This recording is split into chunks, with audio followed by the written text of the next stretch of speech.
இன்னைக்கு என்ன பார்க்க போனால் இங்கே இந்த பேன்கேக் மாவு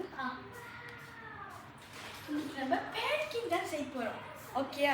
இந்த தப்பம் கண்டம் வச்சு தான் பேன்கேக் செய்வோம். சிம்பிளானதான். ஓகேயா? இப்போ வந்து செய்யலாமா? ஓகே.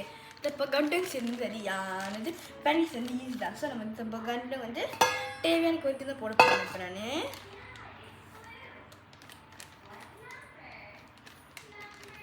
நான் மட்டும் சாப்பிட்டதா இல்லை, நான் என்னோட காக்கா என் தங்கச்சி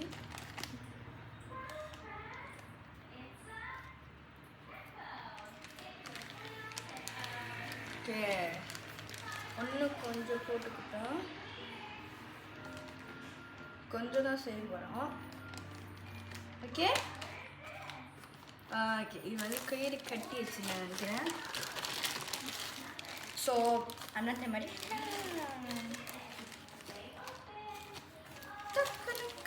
வச்சுக்கலாம். ஐயோ ஒரு மணி தான் இருக்குது.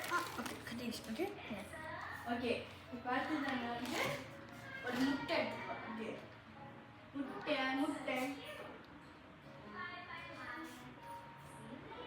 முட்டை எடுத்துக்கிட்டேன். இங்கே பார்ப்போம் பவுடர் இருக்கான்னு.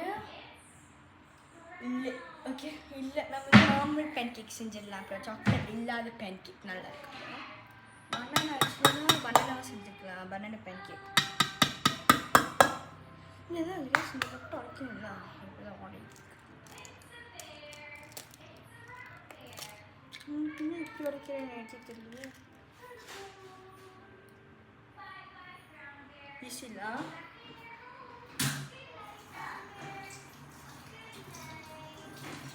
ஓகே. அடுத்தது சுகர். நான் வந்து நாட்டு சர்க்கரை எனக்கு கிடைக்கல.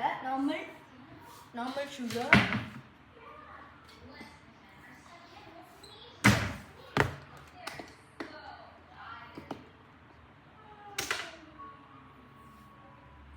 இவ்வளோ எடுத்துக்கிறேன்.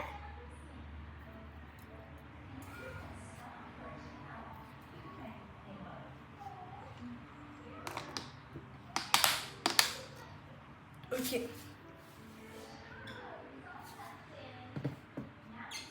அடுத்தது வந்து நம்ம வந்து ஒரு பேக்கிங் சோடா மாதிரி இருக்கு, அது போடணும்.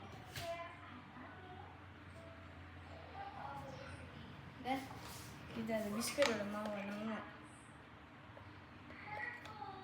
இந்த மாவு வந்து நம்ம வந்து பேன்கேக் செய்யும்போது கூட ஒரு போடுறோம். இதை இது மாதிரி மோசம் இதுக்கு அரை போட்டுக்கிறேன்.